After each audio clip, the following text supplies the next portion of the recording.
Let's start, please, by talking about the ULEZ expansion. It's come into force today. You are running for mayor in 2024. Would it be fair to say that you are running on an anti-ULEZ platform? No, I should be standing on lots of platforms, but absolutely, certainly. With regard to the ULEZ expansion, I will stop it on day one of my mayoralty. OK, can we just clarify, when you say you'll stop it on day one, you'll stop the expansion to the outer zones, or you'll stop the entire ultra-low emission zones across London? The expansion, I've been very clear all along, it's the expansion that I would stop on day one. And can you please explain your opposition to the expansion? The expansion is just not needed. The original ULEZ was, and people, generally Londoners, were happy with that. They are also happy because they've got a lot of public transport options. In outer London, it is completely different. And my main opposition is, A, it's not needed.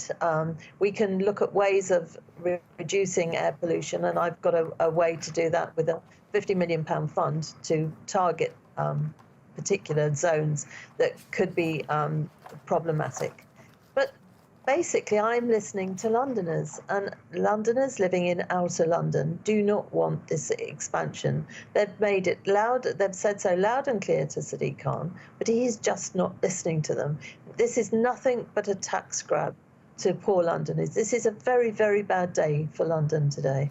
We've heard from the London mayor. He's made it very, very clear that if this was a tax grab or a money grab, there were other ways that he could more easily do it. He's spoken today again, saying he could have expanded the congestion zone.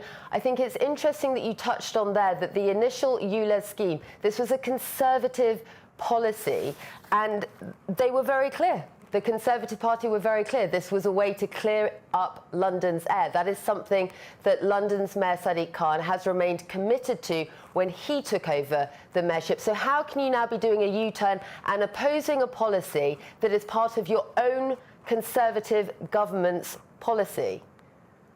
With the greatest respect, the outer London is a completely different offer, public transport-wise, to inner London. I'm not U-turning on anything. I understood why the original ULEZ was brought in.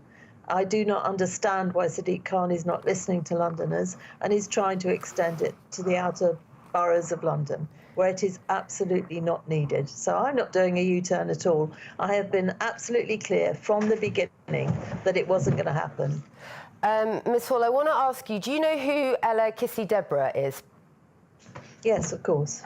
And so what would you say to her mother, just to remind our viewers, she was the 9-year-old who died as a result, the first person in a coroner's report to have air pollution cited as a cause of death. This year has been the 10th anniversary of her death. Her mother has been campaigning for clean air. Her mother is behind the ULEZ expansion. What would you say to her mother and the mothers of children out there in the greater outer London boroughs who are concerned about their children's health as a result of poor air pollution? Yes, I've said there's a £50 million fund I would put into place to target specific areas where there is pollution in outer London. Councils could bid into that for that money, but it is absolutely not necessary to extend the ULEZ right to the boundaries of London. It is certainly not needed, and it is certainly not wanted by Londoners. If you saw some of my emails from people that are desperate because they do not know how they are going to get into work. They do not know how they're going to survive with this extra £12.50 a day charge. But we saw similar concerns when the ultra-low emission zone was first introduced. Those concerns proved not to play out. Actually, the compliance was very high. We've seen the results on air pollution in central London. It's had an incredible effect. The science speaks for itself. It's very difficult to see how you can oppose something that very clearly is giving Londoners clean air. So are you saying you're going into the 2024 London mayoral race campaigning on a platform where Londoners will have less clean air in the outer boroughs? No, actually, if you look at TfL's own assessment, they had an independent view taken on the ULEZ. And this assessment said it would make little to no difference at all in outer boroughs. That was their own impact assessment.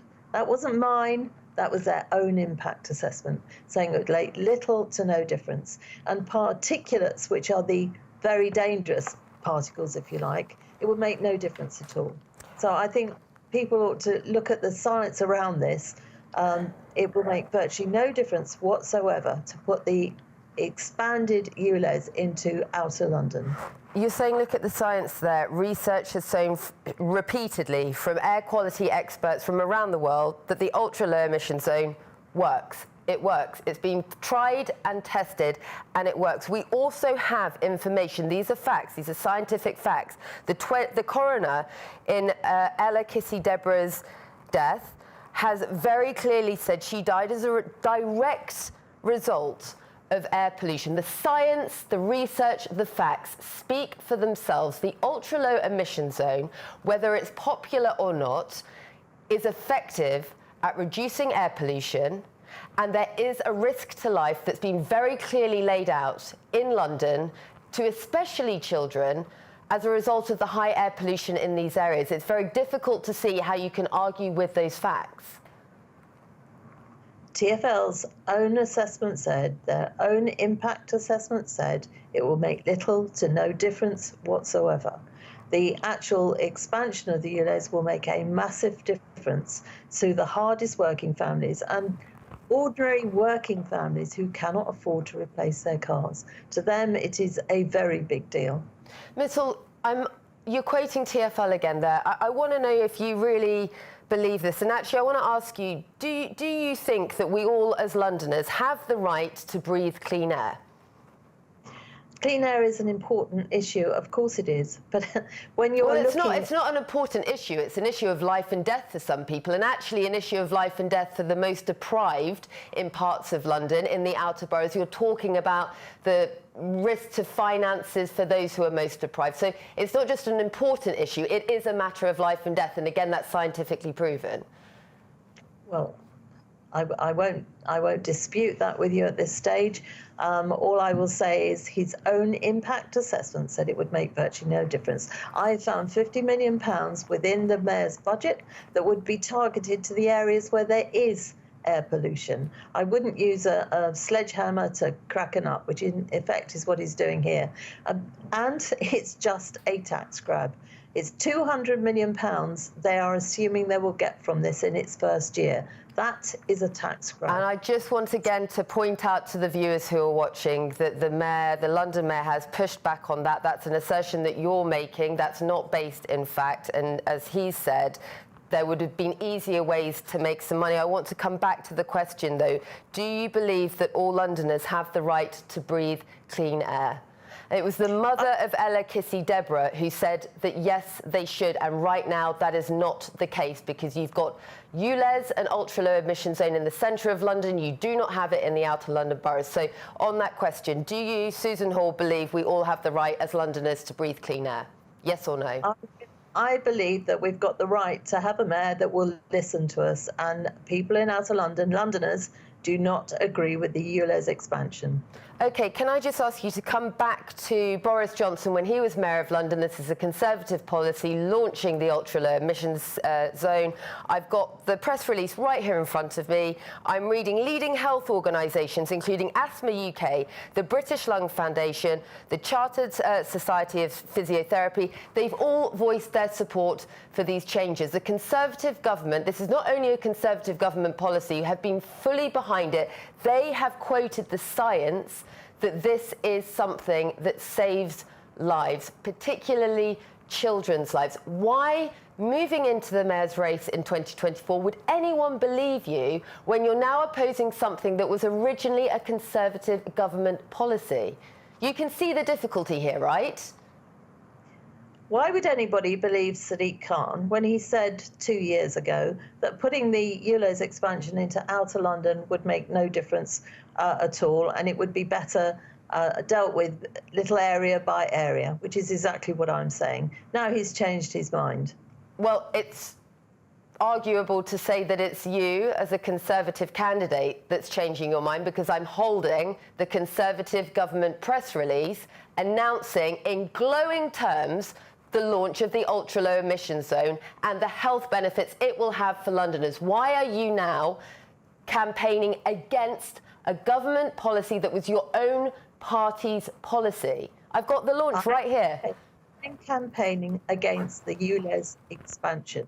I am listening to Londoners. Londoners do not want the ULEZ expansion. I am more than happy to say, and I'm pleased that I have found £50 million to deal with specific areas. That's one way of dealing with air pollution in particular areas. It is absolutely a nonsense to put it in all over the outer London, that it will affect people very, very badly, and Londoners do not want this. So you keep saying that Londoners don't want this. The statistics don't show that that is across the board. There is a mix. It's a very divisive issue. But more importantly, Sadiq Khan, the London mayor, has been very clear that the impact of the death of Ella Kitty Deborah at 9 years old as a direct result of air pollution, a 9-year-old Londoner who died, has been his motivation for pushing forward with the ULEZ scheme, which was originally a Conservative government policy. The children across London do not have the right to vote. Are you speaking for them when you say they don't want their clean air? And we come back to this issue. Do they not all deserve clean air? I think you should be looking at the pollution in the underground, which we're constantly asking Sadiq Khan about. He avoids that situation like the plague. Perhaps we should be asking what he's doing about that, because I believe that the pollution in the underground is far worse, and that contains particulates, and it is particulates that are actually dangerous because they get into the bloodstream. So this is a far more complex issue than you are putting to us. At the end of the day, the ULEZ expansion, I would stop on day one of a mayoralty, which is what Londoners want. It's wrong to put it in the whole of London. It is correct to deal with hotspots that we have in outer London, and I've found £50 million to put in a fund to do that. OK, and one final question for you, and thank you for joining us to have this debate. The ultra-low emission zone expansion has come into force. This has been tried and tested through the courts. Are you being a bad loser here and moving into the 2024 London mayoral race, once again, are you saying you are running a campaign that is calling for Londoners in the outer boroughs to have more polluted air? On day one of a mayoralty, I would put a stop to the ULEZ expansion. Are you playing politics with people's lives when you make that claim? Not at all, but you're listening to Sadiq Khan when he says it's not a tax grab. It is £200 million they have got in the books that they're going to collect from poorer, hard-working families, charities and small businesses. It's a disgrace. I will stop it on day one. I'm not listening to Sadiq Khan. What I'm looking at is the figures that show the deaths as a result of air pollution. Those are scientific facts. They have been proven time and again. The ULEZ zone has been shown to be effective in inner London. So we will see how this very divisive issue plays out. But the ultra-low emission zone is indeed come into effect and has been expanded. Thank you very much for your time, Ms. Hall.